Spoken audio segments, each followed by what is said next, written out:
veils hang over our hearts. Passion Sunday is one of the most sobering days in Lent. Every year, we begin by draping veils over each and every icon in the church. The once bright sanctuary is now dark and austere. When you're used to seeing the faces of saints and angels in church, it feels like heaven has shut its door. With all of this, the church is preparing our hearts for Pascha in a very important way. This is the second episode of our series, Living Water, Meditations in the Quarantine. And today we're going to be looking at the Passion Sunday Gospels and the message that they bring to the Christian pilgrim. And then we'll wrap up with our bonus feature on the practical day-to-day life in Orthodoxy. Looking today at worship with the body. Orthodox Christians use their body in all of their worship. They light incense in their prayer. They bow down to icons, and they even kiss the right hand of their priest. What's going on here? Let's find out. Today, if ye shall hear the voice of the Lord, harden not your hearts. The church begins her night office of Passion Sunday with these words. When Moses told Pharaoh to let his people go, Pharaoh's heart hardened to God. Before God wiped out the world with a flood, he saw that the hearts of men were hardened to him. St. Paul says of worldly men, they are darkened in their understanding, alienated from the life of God because of the ignorance that is in them, due to their hardness of heart. Ephesians 4:18. Today, we might call this hardening of the heart secularism. The philosopher James Smith observes, we live today in a flattened human universe where the escapes are boredom and distraction, not ecstasy and rapture. So most of the time, the best salvation we can hope for is found in behaviors that numb us to this reality. Drugs, sex, entertainments of various sorts. We're all there, whether we know it or not. And the whole purpose of the church is to wake us up from it. This is what's so beautiful about Passion Sunday. The veiling of the icons reminds us of our own veils in our hearts, the hardness in our heart, our secularism. And by making us look at this situation, it calls us to cry out for help. Let's look at the Gospel reading of the day. Which of you convicts me of sin? If I tell the truth, why do you not believe me? Whoever is from God hears the words of God. The reason you do not hear them is that you are not from God. The Jews answered him, are we not right in saying that you are a Samaritan and have a demon? Jesus answered, I do not have a demon, but I honor my Father, and you dishonor me. Yet I do not seek my own glory. There is one who seeks it, and he is the judge. Very truly I tell you, whoever keeps my word will never see death. The Jews said to him, now we know that you have a demon. Abraham died, and so did the prophets. Yet you say, whoever keeps my word will never taste death. Are you greater than our father Abraham, who died? The prophets also died. Who do you claim to be? Jesus answered, if I glorify myself, my glory is nothing. It is my Father who glorifies me. He of whom you say, he is our God, though you do not know him. But I know him. If I were to say that I do not know him, I would be a liar like you. But I do know him, and I keep his word. Your ancestor Abraham rejoiced that he would see my day. He saw it and was glad.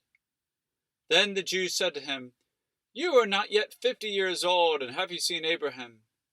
Jesus said to them, very truly I tell you, before Abraham was, I am. So they picked up stones to throw at him, but Jesus hid himself and went out of the temple. John 8:46-59. God has just walked into the room and flipped on the light. These Jews were ordinary people. They were religious, morally upright, and good citizens. But when God tore down the veil and revealed himself, their true colors came out. But then God stepped back, pulling down the curtain again for the time. we're getting a glimpse into our nature, not just of these particular Jews, but all of us. What are we made of? What's really the worship of our hearts? When we stand in the court of heaven before God and the curtain is torn down, will we love what we see, or will we prefer darkness? When God reveals himself to us, will we fall down in adoration, or will we want him gone and to stone him? It's easy to judge the Pharisees, but it's much harder to admit that something in us might be like them. Perhaps some small place in our heart resembles this crowd. Over the next couple of weeks, we need to be adamant more than ever about looking into our souls. Turn down the stimulus. Unplug the computers. Be a little radical for heaven's sake, just for 2 more weeks. Here's the word of the day. Be still and know that I am God. Psalm 46:10. We've got 2 more weeks before Pascha, the beautiful Pascha. Let's work at our souls now, so that when the day of the resurrection arrives, Christ finds our hearts pure. If we can prepare our souls now, how much more prepared will we be when Christ arrives to receive us on Judgment Day? Living the incarnational life. Here's the practical tip of the day. Embrace God with your body. Everyone knows the Orthodox for their elaborate rituals, their constant use of incense, and all the physical stuff they do. From our perspective, it's the only natural thing to do. God says to love him with all our bodies, so we do. But we can all learn to embrace this even more. St. Isaac the Syrian was a desert father in the 7th century who had some profound things to say about prayer. Here's a word that he gave his flock.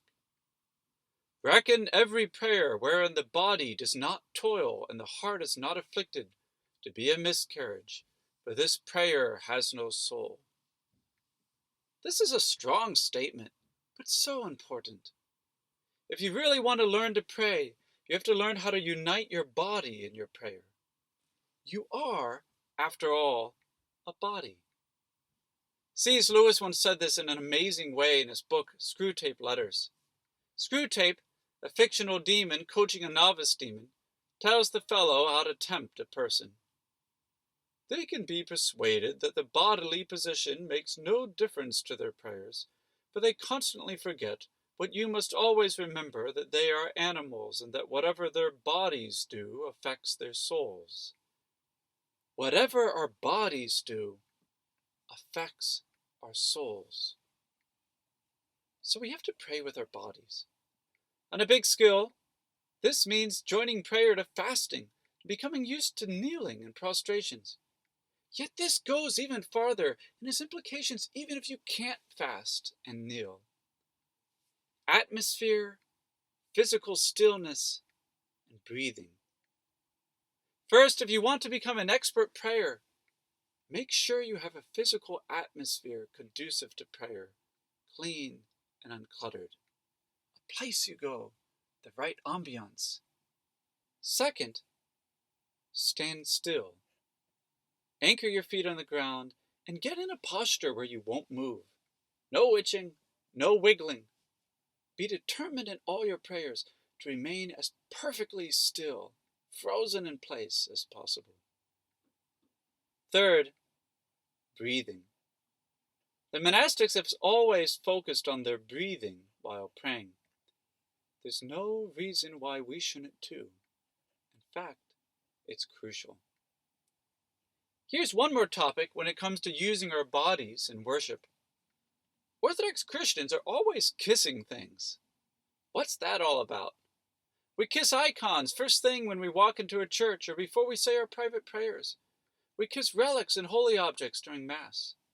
Top of this, Orthodox Christians always greet their priests by bowing to them and then kissing their hand. The traditional greeting is to bow, ask for a blessing, and reverently kiss the right hand of the priest. Why is this? First of all, Christians got this tradition from the Jews. It goes all the way back to the beginning. Kissing holy objects for reverence sake is as core to Christianity as reading the Bible and singing hymns. It's that old. On one level, it is a cultural way of expressing honor. It's not really different than saluting a flag or standing up in the presence of a dignitary. Yet this is more than culture. This tradition is good for the soul. It trains the heart and body to honor. We Americans aren't very comfortable with this stuff, but it is good for us. The real reason it seems strange to us is that we're Gnostics. We've been affected by one of the gravest heresies in Christianity, the belief that we're souls disconnected from bodies. All this physical ritual heals us where we need it most, especially as Americans. It teaches us how to worship God with all that we are, body and soul. But why kiss a priest's hand? I want to emphasize that this is not a cultural tradition. This isn't an Eastern Rite thing or a Greek oddity. This is what it means to be Orthodox. This is what it means to be Christian. In the 5th century, St. John Chrysostom taught about the importance of the priesthood. He gave this illustration. Imagine, he says, that you're walking down a road. All of a sudden you see a huge, magnificent archangel to the left. Then to the right, you see a humble, shabbily dressed priest bumbling along. First, go to the priest, bow, and kiss his hand. Only afterwards go to honor the archangel. God's grace in the priesthood deserves far more reverence than all the angels. Angels can't even dare to gaze at God's face. Yet priests are blessed to hold God in their hands and distribute God in the Holy Eucharist. We aren't honoring the man, Father so-and-so. We're honoring the sacrament of ordination, the reality that God uses the priest's hands to transform bread and wine into the body and blood of Jesus Christ. When we kiss a priest's hands, the hands that hold the Eucharist, and say, "Take, eat, this is my body. Take, drink, this is my blood," we are holding and kissing the very hands of Jesus Christ. A priest allows the laity to venerate his hands in a profoundly humble way. He knows it has nothing to do with him. The veneration is towards God, who honors us so much as to save creation through the unworthy hands of a simple man. Okay, this is weird enough to the average American Joe. Why is that? The average American Joe is weird. All right. What I mean is, the Orthodox lifestyle is the norm. This is what Christians have always done, how Christians have always lived. Contemporary Christianity is the abnormality, radically estranged from any semblance of traditional Christianity. Thank you for listening today. It's been a joy spending time with you throughout this period of quarantine. A lot of people are feeling cut off and isolated just now. I hope that these words gave you comfort and help you to find in this season of isolation a deeper love for Christ and a heart full of meditation on the path of God. God bless you.